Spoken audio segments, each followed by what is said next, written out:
মই বিচাৰিছো এটা বিগ পলিটিক্যাল আপডেট কিয়নো কংগ্ৰেছৰ বৰ্তমানৰ কাৰ্যকৰী সভাপতি ৰাণা গোস্বামীয়ে কংগ্ৰেছ ত্যাগ কৰিব বুলি আমি কিছু সময় পূৰ্বে বাতৰি প্ৰচাৰ কৰিছিলো আৰু ইয়াৰ পিছতে আহিছে এটা ডাঙৰ আপডেট কিয়নো এবাৰ প্ৰদেশ কংগ্ৰেছৰ উজনি অসমৰ দায়িত্বৰ পৰা অব্যাহতি বিচাৰি এবাৰ প্ৰদেশ কংগ্ৰেছৰ সভাপতি ভূপেন বৰালৈ পত্ৰ প্ৰেৰণ কৰিছে কাৰ্যকৰী সভাপতি ৰাণা গোস্বামী আমি জনাই আছো এটা বিগ পলিটিক্যাল আপডেট ৰাণা গোস্বামীয়ে কংগ্ৰেছ ত্যাগ কৰাৰ খবৰৰ সত্যতা প্ৰমাণ হৈছে নিৰ্বাচনৰ প্ৰাক মুহূৰ্তত অন্তপৰা নাই কংগ্ৰেছৰ অন্তকণ্ডল প্ৰদেশ কংগ্ৰেছ ত্যাগ কৰিব কংগ্ৰেছৰ ৰাণা গোস্বামীয়ে ৰাহুল গান্ধীৰ ওপৰত আস্থা হেৰুৱাইছে কংগ্ৰেছৰ ৰাণা গোস্বামীয়ে যোৰহাটৰ পৰা প্ৰতিনিধিত্ব কৰিবলৈ ইচ্ছা কৰা নাই গৌৰৱ গগৈয়ে যাক লৈ অসন্তুষ্টি প্ৰকাশ কৰিছিল কংগ্ৰেছৰ এগৰাকী কাৰ্যকৰী সভাপতি ৰাণা গোস্বামীয়ে আৰু কালিৰ দিনটোত অৰ্থাৎ শনিবাৰে নিশা ৰাণা গোস্বামীয়ে নিজৰ ঘনিষ্ঠসকলক লৈ এক বৈঠক অনুষ্ঠিত কৰিছিল আৰু এই বৈঠকতে কংগ্ৰেছৰ হাইকমাণ্ড অৰ্থাৎ প্ৰদেশ কংগ্ৰেছৰ লগতে ৰাষ্ট্ৰীয় কংগ্ৰেছৰ যি নেতৃত্ব আছিল এই নেতৃত্বৰ ওপৰত অসন্তুষ্টি প্ৰকাশ কৰিছিল গৌৰৱ গগৈয়ে যোৰহাটৰ পৰা নিৰ্বাচনত প্ৰতিদ্বন্দ্বিতা কৰিব নিবিচৰাক লৈ অসন্তুষ্টি প্ৰকাশ কৰিছে ভূপেন বৰাৰ যে কাৰ্য আছিল সেই কামক লৈ অসন্তুষ্টি প্ৰকাশ কৰিছিল কাৰ্যকৰী সভাপতি ৰাণা গোস্বামীয়ে লগতে ৰাহুল গান্ধীৰ নেতৃত্বক লৈ অসন্তুষ্টি প্ৰকাশ কৰিছিল আৰু আজিৰ দিনটোত পুনৰ আন এক খবৰ আহি পৰিছে কিছু সময় পূৰ্বে ৰাণা গোস্বামী কংগ্ৰেছৰ এগৰাকী কাৰ্যকৰী সভাপতি ৰাণা গোস্বামীয়ে কংগ্ৰেছ ত্যাগ কৰিবৰ কাৰণে অৰ্থাৎ কংগ্ৰেছ ত্যাগ নহয় প্ৰথম পৰ্যায়ত প্ৰাৰম্ভিক পৰ্যায়ত তেওঁ কংগ্ৰেছৰ প্ৰদেশ কংগ্ৰেছৰ উজনি অসমৰ দায়িত্বৰ পৰা অব্যাহতি বিচাৰি প্ৰদেশ কংগ্ৰেছলৈ তেওঁ পত্ৰ প্ৰেৰণ কৰিছে আমি পোনে পোনে যোৰহাটৰ সাংবাদিক আমি ঋতুৰাজৰ কাষলৈ যাম কিন্তু তাৰ পূৰ্বে আমি জনাবলৈ বিচাৰিছোঁ এখন বিশেষ পত্ৰ এই পত্ৰখন আমি আপোনালোকক দেখুৱাব বিচাৰিছোঁ এই পত্ৰখনত স্পষ্টকৈ লিখা আছে যে ৰাণা গোস্বামীয়ে উজনি অসমৰ তেওঁ যি দায়িত্ব আছিল উজনি অসমৰ দলীয় কাম কাজৰ বাবে যি ইনচাৰ্জ আছিল সেই ইনচাৰ্জৰ পৰা পদত্যাগ বিচাৰি অব্যাহত বিচাৰি এপিচিচিৰ সভাপতি ভূপেন বৰালৈ প্ৰেৰণ কৰিছে তেওঁ পত্ৰ আমি দেখুৱাইছোঁ এই বিশেষ পত্ৰ আৰু এনেদৰে হয়তো বিজেপিত যোগদান বা অসম গণ পৰিষদত যোগদান কৰাৰ যি খবৰ আছিল এই খবৰৰ সত্যতাক বা এই খবৰত চিলমোহৰ মাৰি এক প্ৰকাৰে পদত্যাগ পত্ৰ প্ৰেৰণ কৰাৰ পাছতে এইবাৰ দিনটোৰ চৰ্চা লাভ কৰিছে এই ৰাজনৈতিক খবৰে আমি পোনে পোনে আমাৰ যোৰহাটৰ সাংবাদিক ঋতুৰাজৰ কাষলৈ যাব বিচাৰিম কিয়নো ঋতুৰাজৰ ওচৰত আৰু কেইটামান বহু গুৰুত্বপূৰ্ণ তথ্য আছে কিয়নো ৰাণা গোস্বামীয়ে প্ৰদেশ কংগ্ৰেছ হয়তো ত্যাগ কৰিব বুলি যিটো খবৰ চলি আছিল ঋতুৰাজ আমি পোনে পোনে ঋতুৰাজৰ লগত সংযুক্ত হৈছোঁ ৰাণা গোস্বামীয়ে যিহেতু প্ৰদেশ কংগ্ৰেছ ত্যাগ কৰিব বুলি ৰাতিপুৱাৰ পৰা যি খবৰ চলি আছিল এই খবৰৰ সত্যতা প্ৰমাণ কৰি বা চিলমোহৰ মাৰি এক প্ৰকাৰে ৰাণা গোস্বামীৰ এখন পদত্যাগ পত্ৰ আচলতে তেওঁ ইনচাৰ্জ অৰ্থাৎ যি দায়িত্ব আছিল উজনি অসমৰ সেই দায়িত্বৰ পৰা অব্যাহতি বিচাৰি এখন পত্ৰ প্ৰেৰণ কৰিছে আৰু ইয়াৰ পৰা এটা কথা স্পষ্ট আওপকীয়াকৈ স্পষ্ট হৈ পৰিছে যে কংগ্ৰেছ ত্যাগ কৰিব ৰাণা গোস্বামী এই খবৰৰ সত্যতা কিমান আৰু কেতিয়া যোগদান কৰাৰ সম্ভাৱনা আছে অসম গণ পৰিষদ বা বিজেপিত অনুমূলক চক আচলতে আমি আজি পুৱাৰ বাতৰিৰ পৰা এক্সক্লুচিভ ভাৱে এই বাতৰি ফাৰ্ষ্ট ব্ৰেক কৰিছিলো যে ৰাণা গোস্বামীয়ে অতি শীঘ্ৰেই অসম গণ পৰিষদ বা বিজেপিত যোগদান কৰিব আৰু আমাৰ বাতৰি এটা সত্য প্ৰমাণ হ'ল কাৰণ কিছু মুহূৰ্তৰ আগতে ৰাণা গোস্বামীয়ে উজনি অসমৰ তেওঁ যি ইনচাৰ্জৰ দায়িত্ব আছিল সেই দায়িত্বৰ পৰা পদত্যাগ লৈছে মই পুৱাৰ ভাগৰ পৰা কৈ আছো যে ৰাণা গোস্বামীয়ে এইবাবেই তেওঁৰ এই যে বিজেপি বা অসমলৈ যোৱাৰ বা কংগ্ৰেছ দল ত্যাগ কৰাৰ কথাটো বা তেওঁ স্থিতি স্পষ্ট কৰাৰ দৰে হৈ পৰিছিল কাৰণ কালি তেওঁ গোপনে এখন বৈঠক অনুষ্ঠিত কৰিছিলে তেওঁ নিজৰ ঘৰত গোপনে এখন বৈঠক অনুষ্ঠিত কৰিছিল আৰু যিখন বৈঠকত অসম প্ৰদেশ কংগ্ৰেছ কমিটিৰ কাৰ্যকৰী সভাপতিগৰাকীয়ে খুদ অসম প্ৰদেশ কংগ্ৰেছ কমিটিৰ সভাপতি ভূপেন বৰাৰ বিৰুদ্ধে সৰব হৈছিল গৌৰৱ গগৈৰ বিৰুদ্ধে সৰব হৈছিল ৰাহুল গান্ধীৰ বিৰুদ্ধে সৰব হৈছিল ৰকিবুল হুছেইনৰ বিৰুদ্ধে সৰব হৈছিল আৰু তেওঁ এনেধৰণে মন্তব্য কৰিছিলে তেজপুৰৰ বিশ্বনাথত যেতিয়া ৰাহুল গান্ধী আহোঁতে বিৰোধী ঐক্য এখন বিশেষ সভা আয়োজন কৰিছিলে সেই সভাত তেওঁক নিমন্ত্ৰণ জনোৱা নাছিল বুলি তেওঁ কৈছিলে তেনেধৰণে তেওঁ বিভিন্ন আচলতে আৱেগিক পৰিৱেশৰ সৃষ্টি কৰিছিলে যি আৱেগিক পৰিৱেশত সেই সময়ত কংগ্ৰেছ কৰ্মীসকলে কানুনৰ ৰুল উঠিছিলে তেওঁ বৈঠকত তেওঁ কৈছিলে যে ভূপেন বৰাই মোক অৱহেলা কৰিছে কংগ্ৰেছে মোক অৱহেলা কৰিছে কংগ্ৰেছত এতিয়া থাকিব পৰা পৰিৱেশ নাই যদি কংগ্ৰেছত থাকিবলগীয়া হয় তেতিয়াহ'লে তেওঁ সন্ন্যাস ল'ব লাগিব তেওঁ ডিপ্ৰেছনত গৈছে অৰ্থাৎ কংগ্ৰেছ দলক যে ত্যাগ কৰিব তাৰ এক সেউজ লিখিত আচলতে কালিয়ে তেখেতে দিছিলে আৰু সেই বাতৰি আজি আমি পুৱা সম্প্ৰচাৰ কৰিছিলো এতিয়া তেখেতে আচলতে এনেধৰণে মন্তব্য কৰিছিলে তেওঁ ভূপেন বৰাৰ লগত তেওঁ কোনো ধৰণৰ সম্পৰ্ক ৰাজনৈতিক সম্পৰ্ক নাথাকে বুলি কৈছিলে ভূপেন বৰাৰ লগত তেখেতৰ সম্পৰ্ক অৰূপ বৰাং চাওক কেৱল এদিন দুদিনীয়া নহয় প্ৰায় 28 বছৰে তেওঁলোকৰ সম্পৰ্ক যেতিয়া যোৰহাটত অসম প্ৰদেশ কংগ্ৰেছৰ যুৱ কংগ্ৰেছৰ সভাপতি আছিল ৰাধা গোস্বামী তেতিয়া ভূপেন বৰা ৰাজ্যিক যুৱ কংগ্ৰেছৰ সভাপতি আছিল তেতিয়াৰ পৰা একেলগে দুয়ে কাম কৰিছিলে কিন্তু শেষত কালি তেওঁ এনেধৰণে মন্তব্য কৰিছে যে ভূপেন বৰা আৰু লগত তেওঁ কোনো ধৰণৰ ৰাজনৈতিক সম্পৰ্ক নাথাকে অৰ্থাৎ তেওঁ নিশ্চিত কৰিছিল আৰু তাৰ এটা সত্য প্ৰমাণ হৈ গ'ল তেওঁ কিছু মুহূৰ্তৰ আগতেই তেওঁ ইনচাৰ্জৰ যি উজনি অসমৰ ইনচাৰ্জৰ দায়িত্ব আছিল সেই দায়িত্বৰ পৰা অব্যাহতি লৈছে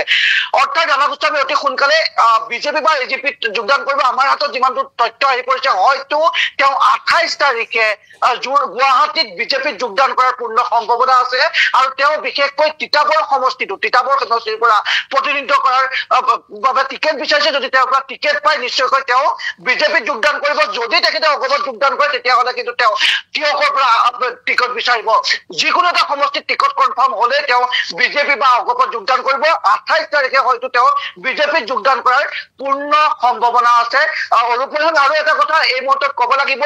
অসম প্ৰদেশ কংগ্ৰেছ কমিটিৰ কাৰ্যকৰী সভাপতি ৰাণা গোস্বামীয়ে দল ত্যাগ কৰাৰ লগে লগে কিন্তু উজনি অসমত কংগ্ৰেছৰ ভেটি যে একেবাৰে দুৰ্বল হৈ পৰিব এয়া নিশ্চিত কাৰণ লোকসভা নিৰ্বাচনৰ মাজত মাত্ৰ এটা মাহ সময় বাকী আছে এনে সময়তে কংগ্ৰেছৰ কাৰ্যকৰী সভাপতিয়ে কংগ্ৰেছৰ প্ৰতি কংগ্ৰেছৰ আচলতে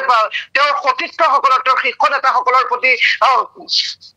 ক্ষোভ প্ৰকাশ কৰি ইতিমধ্যে কংগ্ৰেছ দল পূৰ্বৰ পৰা পদত্যাগ কৰি কংগ্ৰেছ দল ত্যাগ কৰি বিজেপি বা অগমত যোগদান কৰিবৰ বাবে সম্পূৰ্ণৰূপে সাজু হৈছে হয় নিশ্চয় আমি এয়া আছিল যোৰহাটৰ পৰা ঋতুৰাজ আমাৰ ব্যুৰ সাংবাদিক ঋতুৰাজ বৰাৰ লগত আমি সংযোগ স্থাপন কৰিলোঁ ঋতুৰাজ বৰাই ইতিমধ্যে বহুকেইটা গুৰুত্বপূৰ্ণ তথ্য তেখেতে আগবঢ়াইছে যে হয়তো 28 তাৰিখে 28 ফেব্ৰুৱাৰীত তেওঁ গুৱাহাটীত ভাৰতীয় জনতা পাৰ্টি অৰ্থাৎ বিজেপিত যোগদান কৰাৰ পূৰ্ণ সম্ভাৱনা আছে ৰাণা গোস্বামী বৰ্তমানৰ কংগ্ৰেছত প্ৰদেশ কংগ্ৰেছৰ কাৰ্যকৰী সভাপতি ৰাণা গোস্বামী কিয়নো ৰাণা গোস্বামীয়ে বিগত কিছু সময়ৰ পৰা কংগ্ৰেছৰ দলীয় কাম কাজক লৈ বা কংগ্ৰেছৰ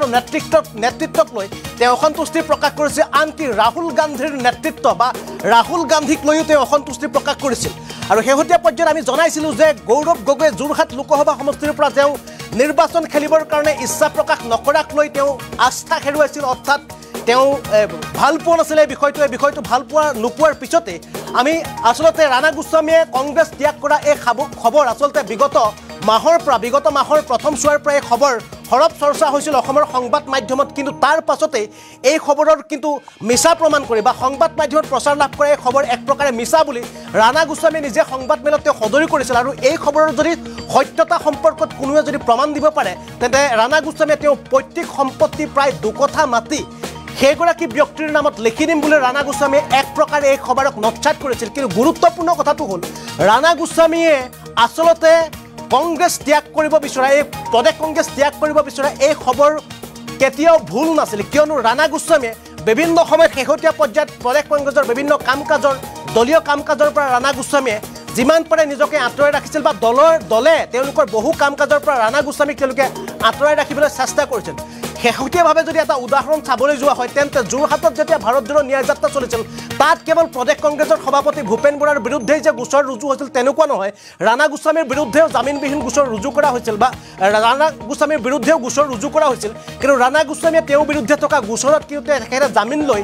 উক্ত দিনটোত যি সময়ত ভূপেন বৰাই যোৰহাটত উপস্থিত হৈছিল সেই সময়ত কিন্তু ৰাণা গোস্বামীয়ে কিন্তু গুৱাহাটীলৈ আহিছিল তেওঁ গুৱাহাটীলৈ আহি তেওঁ এক প্ৰকাৰে মোবাইলৰ জৰিয়তে তেওঁ এটা ভিডিঅ' ৰাজহুৱা কৰিছিল যে আচলতে তেওঁ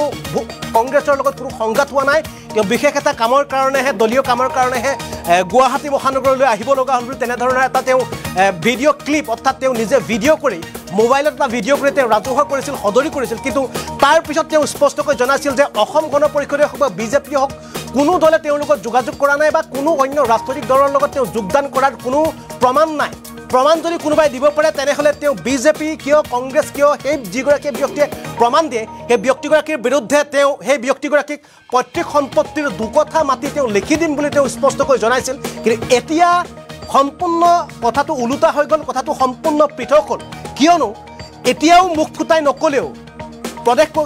প্ৰদেশ কংগ্ৰেছৰ কাৰ্যকৰী বৰ্তমানৰ সভাপতিগৰাকীয়ে মুখ ফুটাই নকলেও যে তেওঁ ভাৰতীয় জনতা পাৰ্টি নে অসম গণ পৰিষদত যোগদান কৰিব এই কথা মুখ ফুটাই নকলেও কিন্তু এটা কথা নিশ্চিত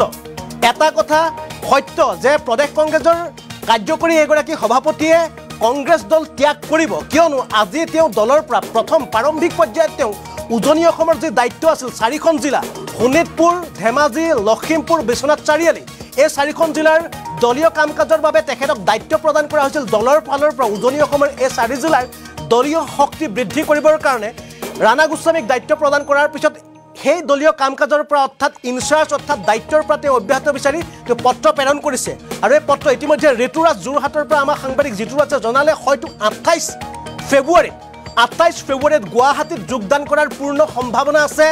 ৰাণা গোস্বামী আৰু যদি বিজেপিত যদি যোগদান নকৰে ৰাণা গোস্বামীয়ে তেন্তে অসম গণ পৰিষদত যোগদান কৰিব ৰাণা গোস্বামী কিন্তু ইয়াতে ৰাণা গোস্বামীৰ এটা চৰ্ত আছে চৰ্তটো হৈছে যদি ৰাণা গোস্বামীয়ে বিজেপিত যোগদান কৰে তেন্তে ৰাণা গোস্বামীক তিতাবৰ সমষ্টি অৰ্থাৎ আগন্তুক যি বিধানসভা নিৰ্বাচন আছে এই নিৰ্বাচনত তিতাবৰ সমষ্টি বিজেপিৰ ফালৰ পৰা ৰাণা গোস্বামীক এগৰাকী প্ৰাৰ্থী হিচাপে প্ৰক্ষেপ কৰিব লাগিব যদি এই চৰ্ত বিজেপিয়ে মানি লয় তেন্তে ৰাণা গোস্বামীয়ে হয়তো 28 ফেব্ৰুৱাৰীত বিজেপিত যোগদান কৰাৰ পূৰ্ণ সম্ভাৱনা আছে আৰু যদি অসম গণ পৰিষদত যোগদান কৰে তেন্তে তিয়ক সমষ্টি অসম গণ পৰিষদৰ তিয়ক সমষ্টিৰ পৰা ৰাণা গোস্বামীক টিকট প্ৰদান কৰিবৰ কাৰণে অসম গণ পৰিষদৰ পৰা যদি চৰ্ত মানি লয় ৰাণা গোস্বামী তেন্তে ৰাণা গোস্বামীয়ে অসম গণ পৰিষদৰ সৈতে যোগদান কৰাৰ পূৰ্ণ সম্ভাৱনা আছে কিন্তু এটা কথা নিশ্চিত বৰ্তমানৰ শাসনাধিষ্ঠিত থকা যিকেইটা ৰাজনৈতিক দল অসম গণ পৰিষদেই হওক বা বিজেপিয়ে হওক শাসনত থকা দলৰ লগত যে চামিল হ'ব ৰাণা গোস্বামী সেইটো প্ৰায় নিশ্চিত সেয়া লাগিলে কংগ্ৰেছেই হওক সেয়া লাগিলে অসম গণ পৰিষদেই হওক সেয়া লাগিলে ভাৰতীয় জনতা পাৰ্টি হওক আৰু লোকসভা নিৰ্বাচনৰ প্ৰাক মুহূৰ্তত মূল বিৰোধী দলৰ কাৰ্যকৰী সভাপতিগৰাকীয়ে যদি দলৰ পৰা এনেদৰে যদি তেওঁ ফালৰি কাটি দল ত্যাগ কৰি তেওঁ যদি বিপৰীত যি মূল শক্তি অৰ্থাৎ শাসনাধিষ্ঠিত দলৰ সৈতে যদি চামিল হয় তেনে এটা কথা নিশ্চিত যে কংগ্ৰেছে যেনেদৰে 2024ত লোকসভা নিৰ্বাচনত শাসনাধিষ্ঠিত চৰকাৰ বা মিত্ৰ দলক যি প্ৰতিহত বা তেওঁলোকক যি চৰম প্ৰত্যাহ্বান জনাম বুলি যি কৈ আছিল কংগ্ৰেছে সেই খবৰত কিন্তু এক প্ৰকাৰে কিন্তু কংগ্ৰেছক হলঠেকত পেলাব ৰাণা গোস্বামীৰ এই সিদ্ধান্তই ৰাণা গোস্বামীৰ এই খবৰে কিয়নো কংগ্ৰেছৰ এগৰাকী শক্তিশালী নেতা গণভিত্তি থকা এগৰাকী নেতা হৈছে ৰাণা গোস্বামীয়ে বহু বছৰৰ পৰা তেওঁ এগৰাকী কংগ্ৰেছ কৰ্মী হিচাপে তেওঁ বহু বছৰ ধৰি কাম কৰি আছিল এগৰাকী ব্যক্তিয়ে কিয়নো তেওঁ যথেষ্ট শক্তিশালী গণভিত্তি থকা এগৰাকী ব্যক্তি এগৰাকী নেতা আৰু এইগৰাকী নেতাই যদি হঠাৎ দলৰ ত্যাগ কৰি কংগ্ৰেছ ত্যাগ কৰি তেওঁ যদি বিজেপিত বা অসম গণ পৰিষদত যোগদান কৰে তেন্তে আগন্তুক লোকসভা নিৰ্বাচনত যে ৰণত পৰিব হলত পৰিব ঠেকত পৰিব যে প্ৰদেশ কংগ্ৰেছ এইটো কথা প্ৰায় নিশ্চিত আমি পুনৰ ফুল পেজ পঢ়িবলৈ চেষ্টা কৰিম এই সময় পলিটিকেল অসমৰ ৰাজনীতিৰ সকলোতকৈ ডাঙৰ খবৰটো এই সময়ত জনাব বিচাৰিছোঁ ৰাণা গোস্বামীয়ে ত্যাগ কৰিব প্ৰদেশ কংগ্ৰেছৰ কাৰ্যকৰী সভাপতি ৰাণা গোস্বামীয়ে ত্যাগ কৰিব প্ৰদেশ কংগ্ৰেছত বৰ্তমানো চলি আছে অন্তকণ্ডল প্ৰদেশ কংগ্ৰেছ ত্যাগ কৰিব কাৰ্যকৰী সভাপতি ৰাহুল গান্ধীৰ ওপৰত আস্থা হেৰুৱাইছে সভাপতিগৰাকীয়ে সভাপতি ভূপেন বৰাৰ নেতৃত্বক লৈ অসন্তুষ্ট ৰাণা গোস্বামী যোৰহাটৰ পৰা প্ৰতিদ্বন্দ্বিতা কৰিবলৈ ইচ্ছা কৰা নাই গৌৰৱ গগৈয়ে যি খবৰক লৈও যি কথাক লৈও অসন্তুষ্ট আছিল হতাশাত ভুগিছিল কাৰ্যকৰী সভাপতিগৰাকী আৰু বিশেষ সূত্ৰ অনুসৰি কালি ৰাণা গোস্বামীয়ে নিজৰ ঘনিষ্ঠক লৈ তেওঁ ঘৰত এক বিশেষ বৈঠক অনুষ্ঠিত কৰিছিল য'ত যি কেইগৰাকী নেতা যি কেইগৰাকী কৰ্মী তেখেতৰ একেবাৰে ঘনিষ্ঠ আছিল একেবাৰে ওচৰ সম্পৰ্ক আছিল সেই কেইগৰাকী ব্যক্তিক লৈ তেওঁ এক বিশেষ বৈঠক অনুষ্ঠিত কৰিছিল আৰু সেই বৈঠকতে এই কথা তেওঁ জনাইছিল যে কেনেদৰে তেওঁ বিশুদ্ধাৰ প্ৰকাশ কৰিছিল যে কেনেদৰে প্ৰদেশ কংগ্ৰেছৰ কাম কাজক লৈ তেওঁ অসন্তুষ্ট কেনেদৰে প্ৰদেশ কংগ্ৰেছৰ শেহতীয়া যি পৰিস্থিতি চলি আছে এই পৰিস্থিতি কি কাৰণে উদ্ভৱ হৈছে সেই সকলোবোৰ কথাতে সদৰি কৰিছিল আৰু এই খবৰৰ পিছত আমি পুৱাৰ পৰা বাতৰি প্ৰচাৰ কৰি আছিলোঁ অসম লাইভ 24 আৰু NB নিউজে কিয়নো প্ৰদেশ কংগ্ৰেছক ইতিমধ্যে প্ৰদেশ কংগ্ৰেছৰ পৰা তেওঁ আঁতৰি যাব বিচৰা সেই খবৰক সত্যতা প্ৰমাণ কৰি আমাৰ বাতৰি সত্যতা প্ৰমাণ কৰি এক প্ৰকাৰে এই খবৰক চিলমোহৰ মাৰিলে কাৰ্যকৰী সভাপতিগৰাকীৰ এখন পত্ৰই কিয়নো কিছু সময় পূৰ্বে পত্ৰখন তেওঁ ভূপেন বৰালৈ প্ৰেৰণ কৰিছে যিখন পত্ৰত উজনি অসমৰ 4খনকৈ জিলাত দায়িত্ব দি থোৱা আছিল বিশ্বনাথ চাৰিআলি শোণিতপুৰ ধেমাজি আৰু লখিমপুৰ এই 4খন জিলাৰ পৰা দলীয় কাম কাজৰ শক্তিশালী কৰিবৰ কাৰণে ৰাণা গোস্বামীয়ে যি দায়িত্ব দিয়া আছিল এই দায়িত্বৰ পৰা অব্যাহতি বিচাৰি এতিয়া এপিচিচিৰ সভাপতি ভূপেন বৰালৈ প্ৰেৰণ কৰিছে পত্ৰ আৰু হয়তো কংগ্ৰেছৰ ফালৰ পৰা তেওঁলোকে চেষ্টা কৰিব ৰাণা গোস্বামীক দলত ৰাখিবৰ কাৰণে কিন্তু এটা কথা নিশ্চিত যে ৰাণা গোস্বামীয়ে হয়তো দলত থকা তেওঁ নিজৰ কথা কিন্তু যিমান দূৰ সম্ভৱ আমাৰ ওচৰলৈ অহা তথ্য অনুসৰি হয়তো 28 ফেব্ৰুৱাৰীত ভাৰতীয় জনতা পাৰ্টিত যোগদান কৰাৰ পূৰ্ণ সম্ভাৱনা আছে ৰাণা গোস্বামী যদিহে তিতাবৰ সমষ্টি আগন্তুক 2024 অনুষ্ঠিত হ'ব লগা বিধানসভা নিৰ্বাচনত যদি তিতাবৰ সমষ্টিত ৰাণা গোস্বামীৰ টিকট নিশ্চিত কৰে বা প্ৰাৰ্থী প্ৰক্ষেপ কৰাটো বিজেপিয়ে নিশ্চিত কৰে তেতিয়া বিজেপিত যোগদান কৰিব ৰাণা গোস্বামী যদি তিতাবৰত নহয় তেন্তে তিয়কৰ পৰা যদি অসম গণ পৰিষদে ৰাণা গোস্বামীক টিকট দিয়ে তেন্তে ৰাণা গোস্বামীয়ে হয়তো অসম গণ পৰিষদত যোগদান কৰিব কিন্তু যিয়ে নহওক এটা কথা নিশ্চিত শাসনাধিষ্ঠিত দলৰ লগত যে ৰাণা গোস্বামী আহি আছে সেইটো প্ৰায় এই সময়ত নিশ্চিত হৈ পৰিছে